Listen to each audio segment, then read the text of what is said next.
Everything in life has trade-offs. It's a very simple example. Christmas is around the corner. I'm in charge of cooking dinner.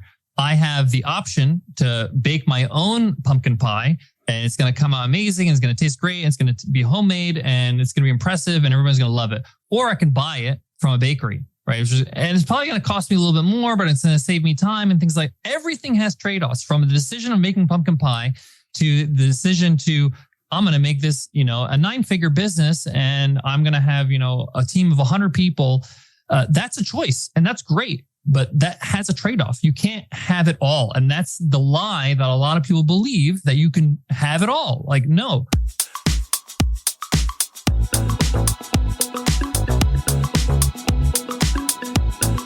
Hey, it's the Profit Answer Man, Rocky Lalvani. If you're new to the podcast, check out my interview with Mike Michalowicz. It's episode number 2. If you want to hear about each chapter in the Profit First book, go back and listen to episodes 3 through 13. Episode 1 is the why and how. On the Profit Answer Man, we learn money mastery without all the complicated accounting mumbo-jumbo, using a simple system. Your accountant is busy documenting your transactions and creating a rear-view mirror of what happened. My guess is you don't even look at the reports they sent you. If you're like most business owners, you struggle with this. And it's not your fault. We aren't taught money in school, and accountants aren't taught how to be profitable.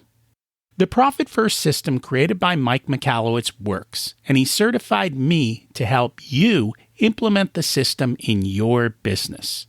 Remember, the new equation is sales minus profit equals expenses. Let's face it, without cash flow, you can't pay your employees, buy needed materials, or pay your mortgage and support your family. I help you to do that and more, so you can focus on the parts of the business you love and receive the rewards for your labor and investment into your business. The stronger you are as a business owner, the more jobs you create, the better we are as a country. Small business owners are the backbone of America, and for that, you deserve to be well rewarded. Just remember, more revenue does not equal more profit. That's why we focus on the bottom line. Today, we've got another Profit First success story, along with a ton of business wisdom from our guest. We'll chat about why you should remove money from your company and what to do with it. We'll also talk about a major driver in increasing your profitability and how to increase your prices with conviction. Omar Zenhom is the co-founder and CEO of Webinar Ninja, an easy-to-use webinar platform that allows you to create a webinar in 10 seconds flat. Founded in 2014, over 1 million people have already attended a webinar with Webinar Ninja. Omar is also the co-founder of the $100 MBA, the largest alternative business education online. He's also host of the iTunes Best 2014 podcast, The $100 MBA Show. He's delivered over 1,100 episodes with 80 million downloads. Maybe one day I can do that too. Just keep showing up and doing the work. Let's meet Omar. Welcome to the Profit Answer Man, Omar Zenhom. It's great to have you join us today. It's great to be here, Rocky. Thanks for having me. Excited for our conversation. Can you share a little bit about yourself and your business? Sure. My name is Omar Zenhom. In a former life, I was actually a school teacher. I was an English teacher at the high school and university level. I share that story because that's kind of my wheelhouse. Everything I do is surrounded around teaching and learning, because that's kind of my strength. While I was in education for 13 years, I discovered the internet. I built businesses on the side. I basically learned by doing and failing how to run a business, how to build a business in the comfort of having a paycheck. And then after about 13 years of doing that, I was basically ready to take the leap of full-time entrepreneurship. This is 2012, where I resigned from education, which was a big leap for me because I was really good at my job. But I always kind of say or frame it in a way that, my frustration of not having autonomy in my life and in my business and in my livelihood, and that kind of frustration outgrew my fear of starting a business. So I took the leap in 2012 and I started what's called the $100 MBA, which is our community and training. We have a podcast called the $100 MBA Show, which is a daily business lesson podcast where we teach a new business lesson every day.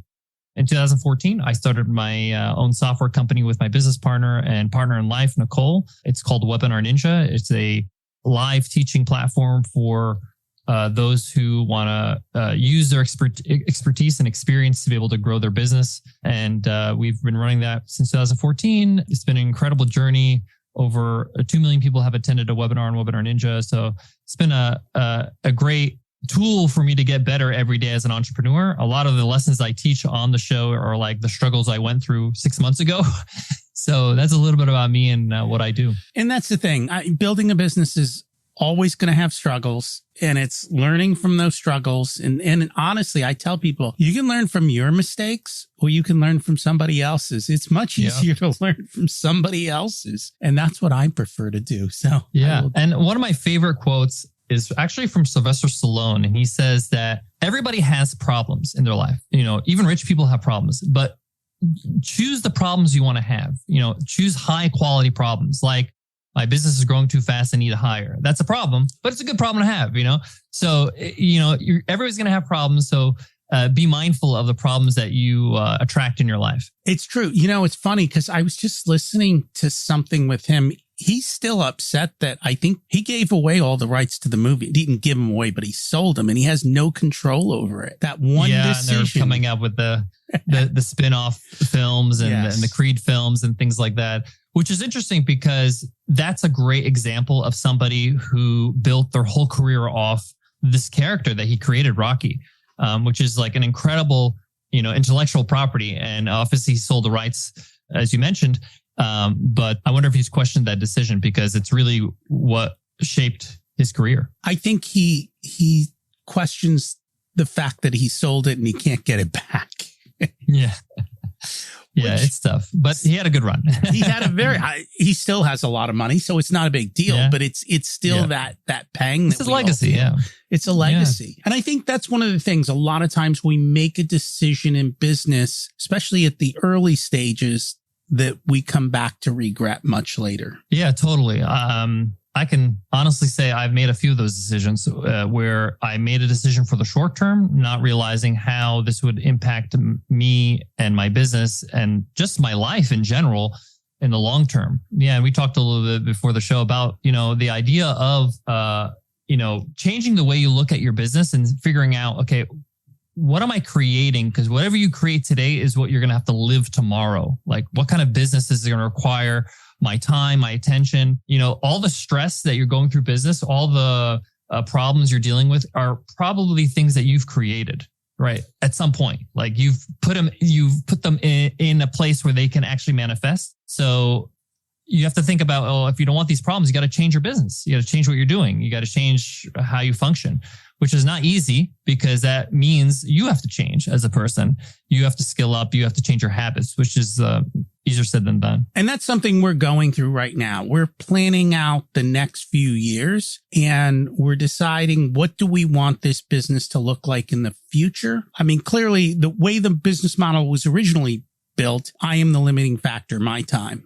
And then what do I want the future to look like? And how is that going to work and how is the rest of us going to kind of play into that? And so those are the conversations we're having. And it's really a balance of time and how much we need. Because I'm a very big proponent of knowing what's enough. Everybody wants to build. I'm a real big proponent of saying, you know what? This is enough for me. I don't want to give up life for a little bit more, because it's not hard to get on that hamster wheel. Oh boy. Yeah. And I think a lot of people don't realize that everything in life has trade-offs. Everything. It's a very simple example. Christmas is around the corner. I'm in charge of cooking dinner. I have the option to bake my own pumpkin pie and it's going to come out amazing. And it's going to taste great. And it's going to be homemade and it's going to be impressive and everyone's going to love it. Or I can buy it from a bakery. Right. And it's probably going to cost me a little bit more, but it's going to save me time and things like everything has trade-offs, from the decision of making pumpkin pie to the decision to, I'm going to make this, you know, a 9-figure business and I'm going to have, you know, a team of 100 people. That's a choice and that's great. but that has a trade-off. You can't have it all. And that's the lie that a lot of people believe, that you can have it all. Like, no, you have to find the spot that you're most comfortable with in terms of revenue, in terms of team size, in terms of time commitment, in terms of stress. There's a lot of stress in business that takes a toll on you and your business, meaning that when you're stressed out, you don't make the best decisions. You don't make, the best work, or you don't create the best kind of material, whatever it's a book or a video or a podcast or whatever it is. So everything has trade-offs. And if you go into something saying, okay, what's the trade-off of this? Okay, I'm going to make a little bit less money, but I'm going to have 20 hours a week to enjoy and work on my hobbies and get fit or work and be closer to my family. The other trade-off is like, okay, maybe somebody's younger. Like I'm in my 20s.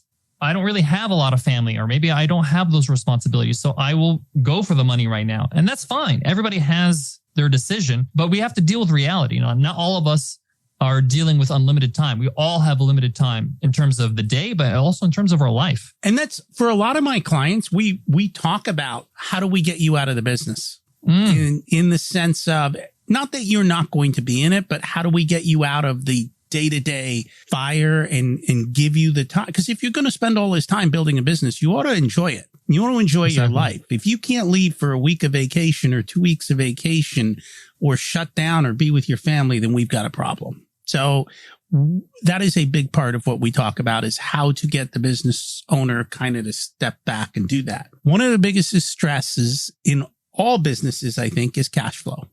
And yes. That's why we love Profit First. You implemented Profit First in your business. Can you share a little bit about that journey? Yeah. Before Profit First, as a business, we were profitable, but just enough profitable. My partner and I were doing pretty much all the work, and we were getting just enough to survive, really. We were paying ourselves just enough so that we can pay the rent and just keep it going. And we just reinvest back into the business because we felt like this is something that we should do. And if we want to stay competitive, we got to do that. After Profit First, we realized, okay, that's not sustainable. I was thinking very short term, like we mentioned. I was thinking very like, okay, just this quarter or this year. And I wasn't really thinking of the fact that I can't do this forever. Like at some point, you have to have a rainy day fund. You need to be able to take a vacation. You need to maybe, I don't know, enjoy the fruits of your labor. At some point, you got to have a reward. You have to have a payoff. So the Profit First allowed us to realize, okay, our own livelihood is just as important as the livelihood of the business. That's number one. Number two, it started making me think about how I offer my products and services. And instead of me trying to chase the dollar and chase sales constantly, is like, how do I make this easier on myself? I think a lot of people forget that a good business is not rolling a boulder up the hill. It's actually rolling the boulder down the hill. Best businesses are things that are just effortless, and they actually just work, and you're actually giving people what they want. And in return, you're getting what you want. And I think for a lot of small businesses, they're pushing a boulder up the hill constantly. You just think that's how it's supposed to be. And what Profit First have taught me is that, like, okay, how do I rearrange my business model so that I'm not in this constant hunt for the next client? And how do I maximize each client that I work so hard to get, whether it's through marketing dollars, whether it's through webinars, whether it's through sales calls? It's a lot of effort and time and money to get a client. So let me try to maximize the lifetime value of this client. So if this customer is going to come on board and buy something from me, how do I make sure they continue to buy from me? So one of the things I often talk about and teach at the $100 MBA is, as much as possible, you want to include or transform your business model to a reoccurring model, some sort of reoccurring payment model, where even if, you lower the price a little bit, but they pay you month over month, it's more predictable revenue. And the reason why this work is much easier for cash flow is because now when I secure a customer, I have them for a period of time. So for example, instead of me selling a course for $400, I rather sell a membership for $100 a month, because the lifetime value of that customer on average could be 12 to 24 months. So I'm earning, $1,200 versus $300, right? Or $400 for the course, whatever I charge. So, and I can continue to give more value. I can increase, what I offer this client month over month. But also it allows me to say, okay, if I get X amount of customers, I know I'm going to make X amount of money every single month coming in, and it's not feast or famine. And this is why software companies, SaaS companies are so valuable in the marketplace. This is why you see people selling their companies at 20x valuation, because that steady income. And this again is going back to what you said, is like, how do I create a business that, has value that I can step away from and it will continue to grow without me? And even if you want to sell it one day, it has value.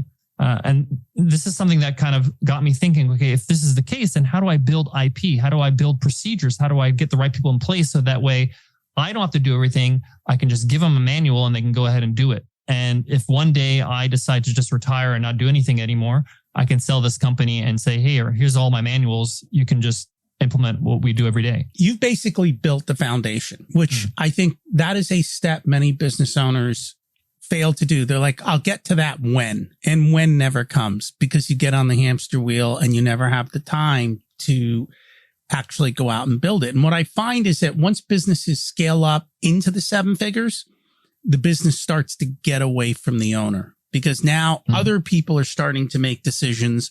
Nobody has any idea who does what, and they start to get bloated very quickly, because it's easier for people in the company who have no tie to profit to say, we need another person. And they have no idea what the cost of that is to the bottom line, because they don't see those numbers many times. So to them, it's, hey, you told us to spend money and make money, so we're going to spend money to make money, which doesn't always make sense. And we're actually going through many of the things that you're talking about. Is we've already got a recurring revenue model, but then how do we scale that without me scaling my time? I want to spend less time and generate more revenue. And then you start thinking about it.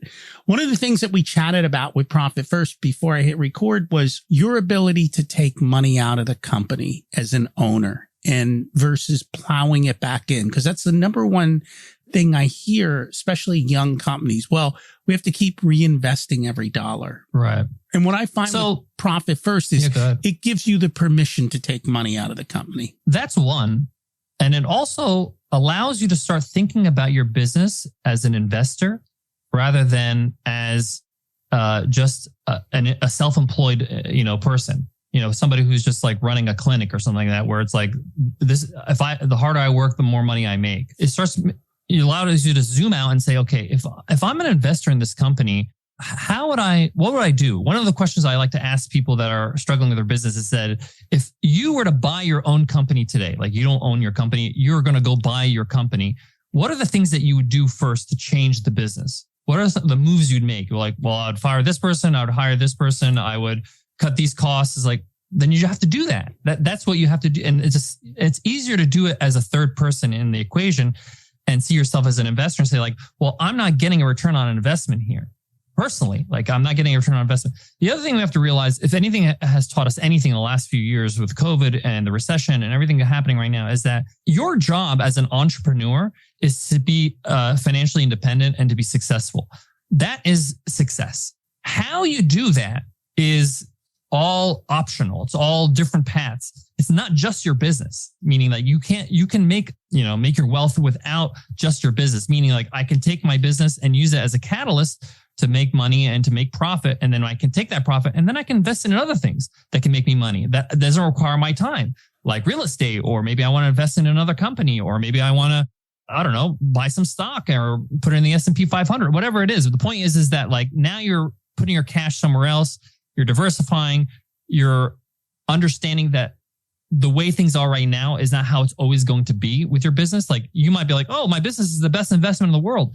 Yeah, but there's other ways you can invest your money to have a little bit more stability, as well as the fact that you're not going to live forever. This is something I learned the last few years, is that like who I was, in terms of my energy levels, in terms of my ability to kind of churn out work and burn the midnight oil, is totally different when I was in my 20s, in my 30s, now in my 40s. And I know when I get to my 50s and 60s, like I'm just not going to be working all the time, so I have to plan accordingly. I have to make sure that I am not required in terms of time and commitment and attention in order for me to make the money that I need to survive and to have the life I want. So I really love the idea of like looking at your business as an investor and saying, okay, how would I change this business so that I get more return on investment so that I can take that and diversify my wealth a little bit? And also understand that like everything has limits. Like you have limits. You can't just constantly put yourself under the pressure of paycheck to paycheck or paying your bills month over month. That's going to take a toll on you, your business, your life, your family, your marriage. You just can't abuse everything else in your life forever, right? You could sacrifice for a little bit, but not for a decade. There are limits to everything. And I agree with you. We like to remove profit from the company and diversify it to other streams. You pick what works best for you and what is most appropriate. The other thing is, because you're taking money from the company constantly and you can show that profitability and the ability to generate free cash flow, your business becomes more valuable. Totally. Because you've shown you can do it and you've shown you have the ability and they can see the cash leaving. And so that definitely, I think, dramatically helps for businesses. Yeah. And that was maybe kind of a given 20 years ago. Today, profitability is rare. Like a lot of companies are running on a loss year after year, going back to investors, going back to banks, going back to stay afloat. So for you to have a profitable small business that is, making a healthy profit month over month, year after year, that is actually very attractive to a lot of buyers. Like, wow, okay, this person actually knows how to run a business. Very true. And that is changing, I think, as the economy is changing. The ability for cheap, free money is disappearing quickly. Yeah. And we'll see who survives. And I think that's one of the reasons that most businesses don't last past 10 years. Because every time we hit a down cycle, the people who weren't running it well get wiped out, which creates opportunity for everyone else. So that's fine as well. One of the other things that we talked about, and I think this is something a lot of people struggle with, is appropriate pricing. And along with that, just understanding the psychology of pricing and leaving money on the table probably more often than not for a variety of different reasons. I'd love to get your feedback. Totally. One of the things that people don't do often enough is look at pricing from a consumer point of view, meaning if you think about how you buy anything, like let's say, for example, you buy a pair of shoes, right? You're not actually buying the shoes. You're not actually buying the leather and the straps and, the soles. You look at the shoes and you're like, oh, that's going to look great with my outfit that I'm going to wear on holiday next month. And it's going to look great on Instagram. That is, you're buying like an after picture. You're buying the reality of those shoes and what they mean in your life. So that's called value. That's called the value the shoes give you, right? And at the end of the day, whenever your product or service value is more than the price, that's when people buy. Anytime you buy anything, from a Snickers bar, from a vacation to a home, at the end of the day, your perceived value of what this thing is going to do for you and your life, if it's more than the price, you're going to buy, if you're able to buy. And that's really the customer you want to attract anyway.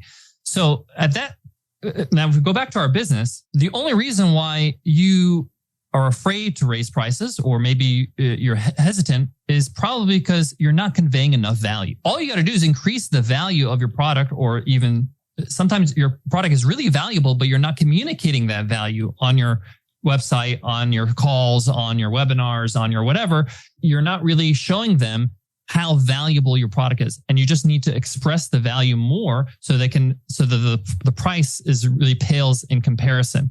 So I gave the example of the shoes, but if somebody said to somebody, hey, I want to be able to get fit and lose 50 pounds and feel better and go up a flight of stairs without huffing and puffing, how much is that actually worth to somebody? Right? For one person, that's probably going to be worth hundreds of thousands of dollars. So if you charge $1,000 for a program, it's actually not that much for them. It's in comparison to the value they're getting. So having said that, when it comes to your pricing, if you're not increasing your pricing on a regular basis, whether that's on, every 2 years or every 3 years, or even every year, some companies do this, especially in the services, every year they increase their prices. There's something wrong here, because everything is getting more expensive. Your profit is getting less every single time your expenses go up. The actual inflation of the dollar, meaning what you can get with the profit you make, is far less. So you have to stay on track, at least with the economy, and be able to raise your prices. So The other thing is that a lot of people are afraid of what the reaction of the customers will be. Most of the time, a slight increase in pricing is not going to break the bank. It's not going to even change the perceived value or change what people feel about, is this too expensive or not? I often give the example that, people sell products or memberships or whatever it might be. The difference between, $69 and $79 is nothing. It lives in the same place in their brain. But for you, that's $10 for every single customer. So if you have thousands of customers, that's a lot more money, right? That's a lot more profit. And you can do this incrementally if you want to, so that people don't really feel the blow too much. The other thing is that you can just add more value, right? So you can say, hey, we're increasing pricing because what we're offering you now is more. We're giving you more, so therefore you're going to pay more.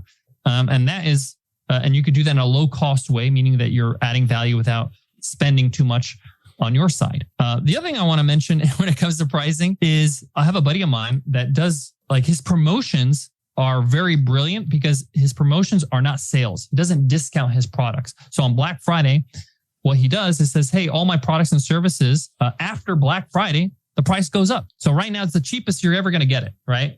It's the price that was yesterday. But the point here is that after Black Friday, the price goes up. So it just allows people to realize the value that they're getting. And this is a good price. Okay, let me go and buy it now because it's a good price because it's going to go up. And every year he raises prices that way. So there's a lot of elegant ways to do this. But my opinion is if you're not making a healthy profit and you're not then you should look at increasing your pricing, because it's the easiest thing you can do, the easiest lever you can pull in order for you to make a better profit. Otherwise, you're going to have to lower your expenses somehow. And that's a race to zero. There's only so much you can do to lower your expenses. There is. We do tell people to do an expense reduction, and it's not so much to lower your expenses. It's stop wasting money that's not providing value to your company. It's not about trying to spend less per se. It's just about appropriately useful spending. Because I think too often we spend money in the business, but it doesn't bring us any value.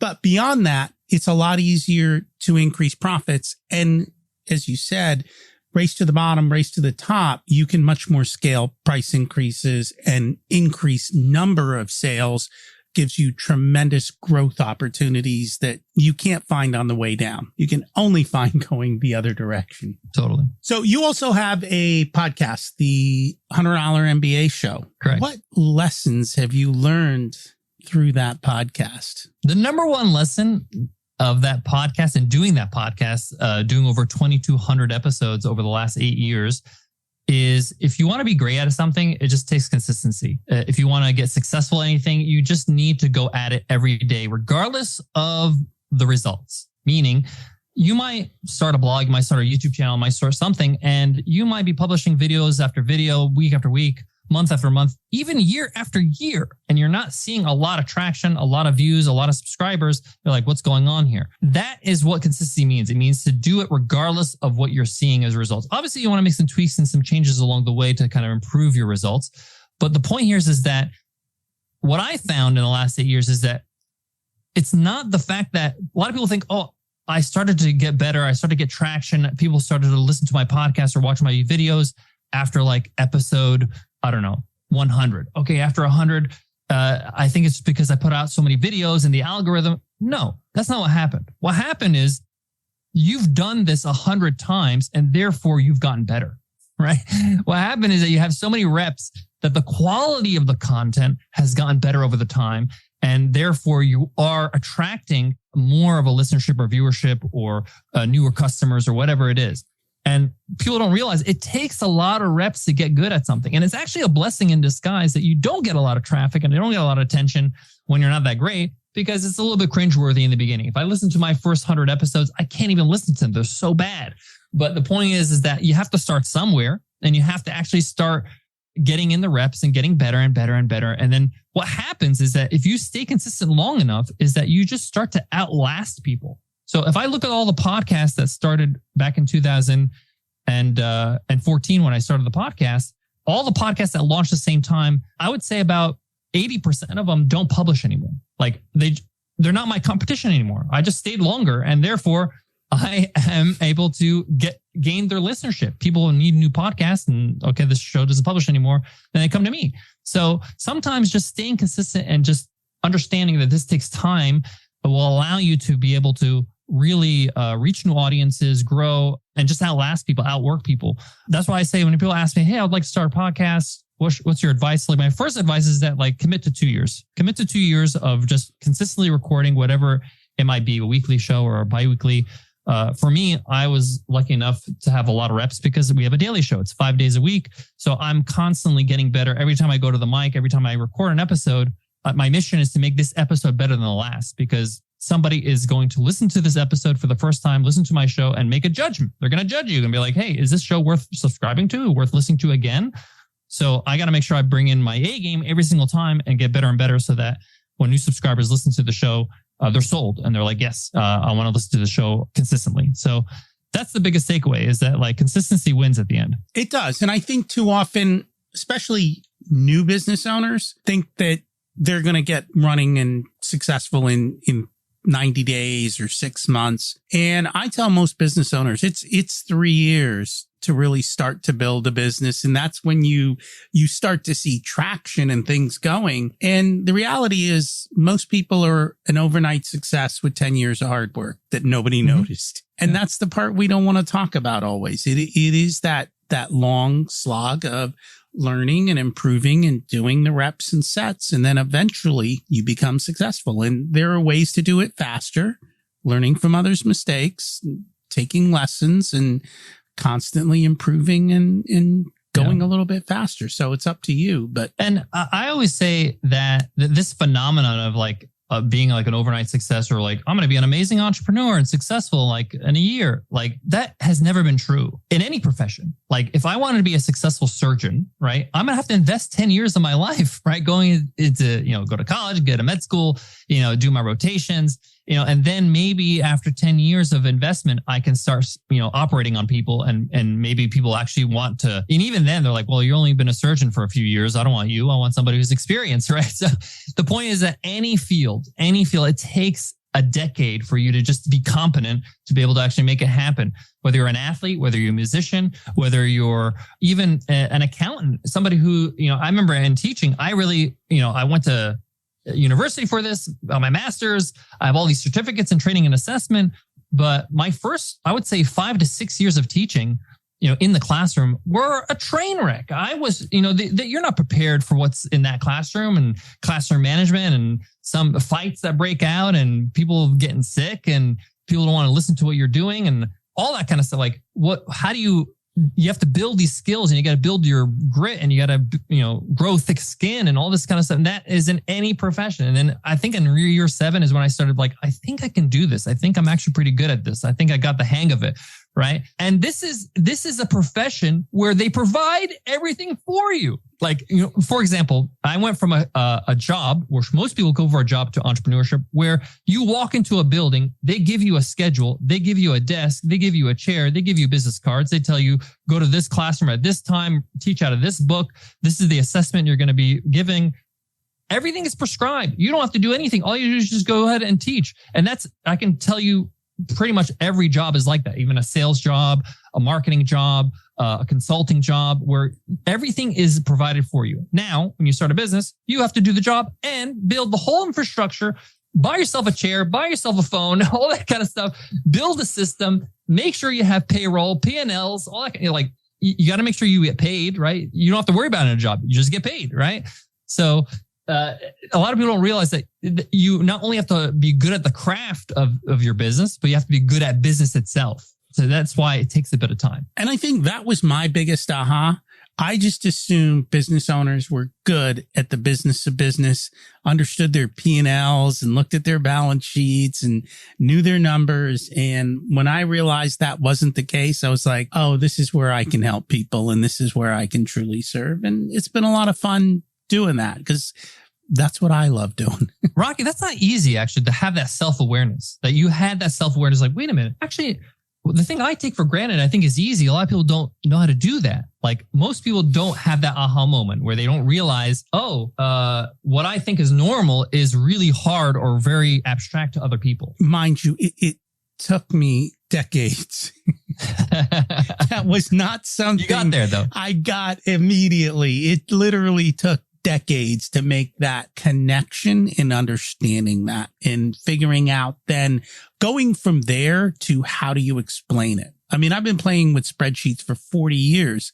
40 years ago, I did not know, because back then people didn't even know, like Excel hadn't even been invented. Like I can build you a spreadsheet. Who, what, why do I care? Like, how do you tell the value of that to the world? And that was my biggest struggle. I just didn't know how to do that.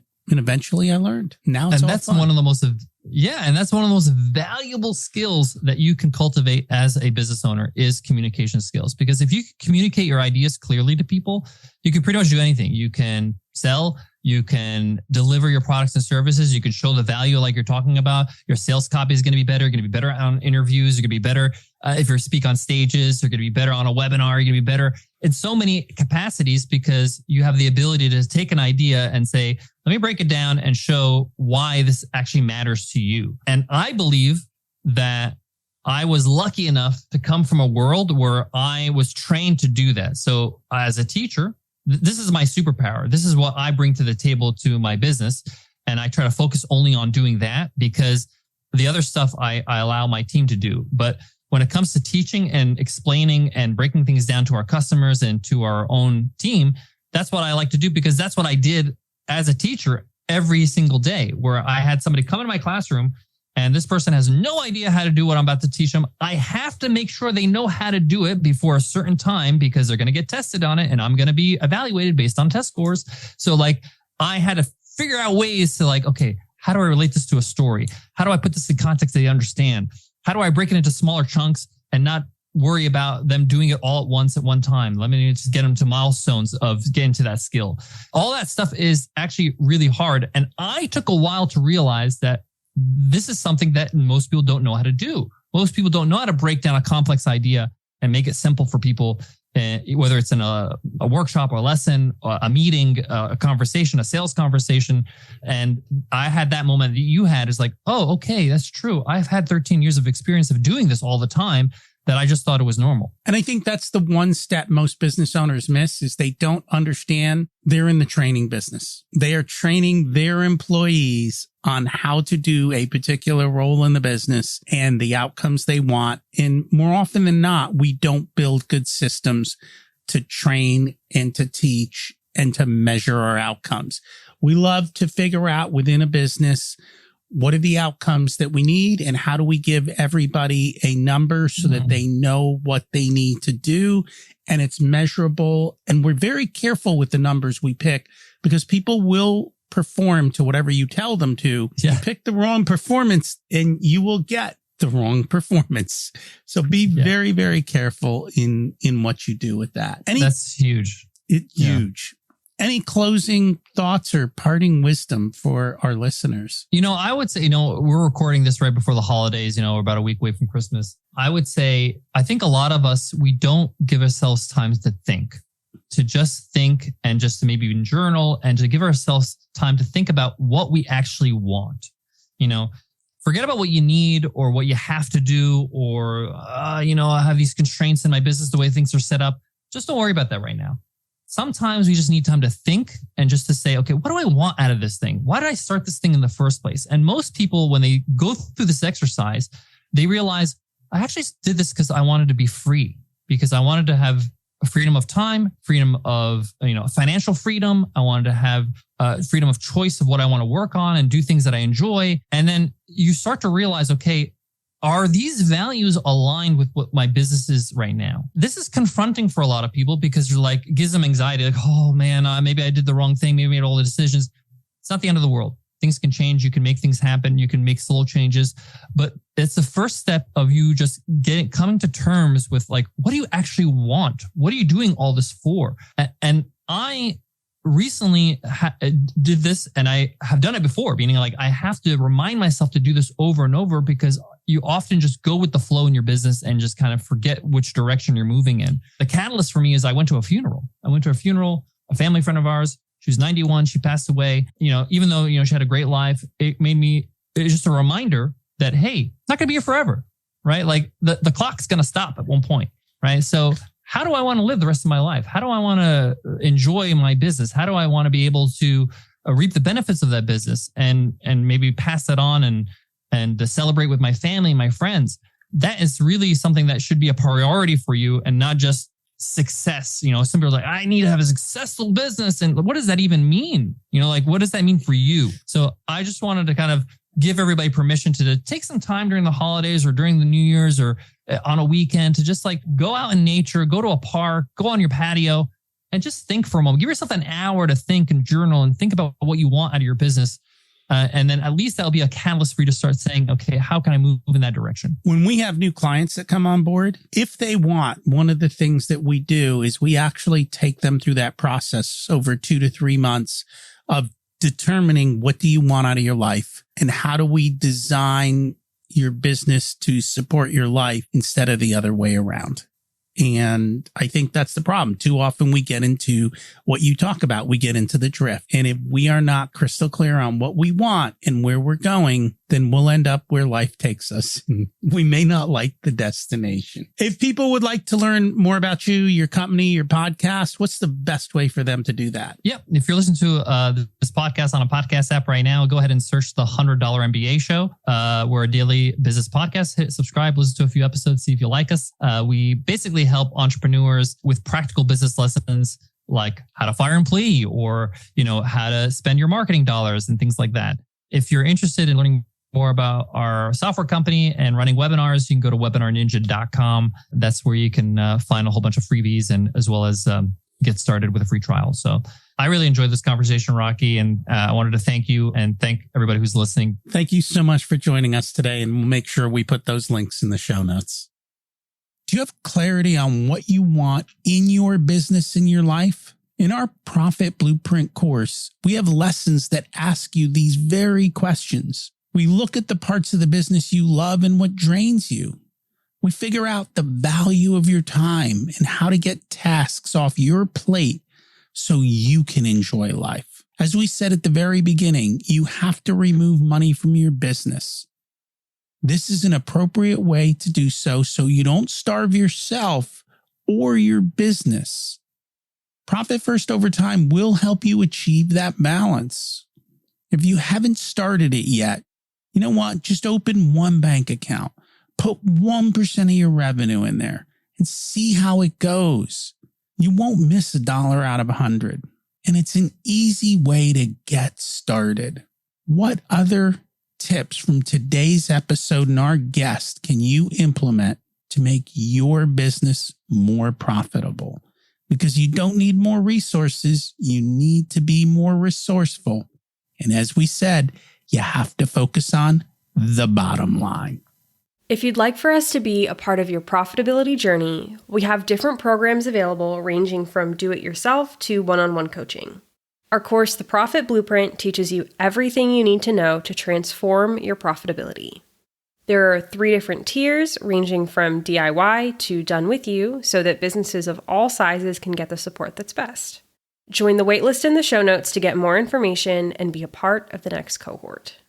If you want a done-for-you service, you can hire us as your Chief Profitability Officers. We only work with a handful of clients, so they all get our full attention. We work with business owners who have or are growing to $500,000 to $10 million in revenue. You can use the scheduling link in the show notes to get on our calendar for a good fit conversation to see if we're the right people to support you and how we can help you. This episode of the Profit Answer Man podcast is brought to you by SMBpodcastnetwork.com. The network is a collection of podcasts and shows from around the internet which focus on bringing you interviews with amazing guests who share actionable advice, ideas, and information for small and medium-sized business owners and entrepreneurs. Visit www.smbpodcastnetwork.com to find more great shows and easily subscribe to be notified of new episodes. It's a great way to discover quality content. If you've discovered us via the network, then I hope you enjoy today's show and will consider subscribing directly so you never miss our episodes. Remember to check out my other podcast, Richer Soul, where we talk about how to live the ultimate life and be the best business owner you can be. As we close out, let's repeat the mantra. Revenue is vanity, profit is sanity, and cash is king. Have an abundant and profitable week.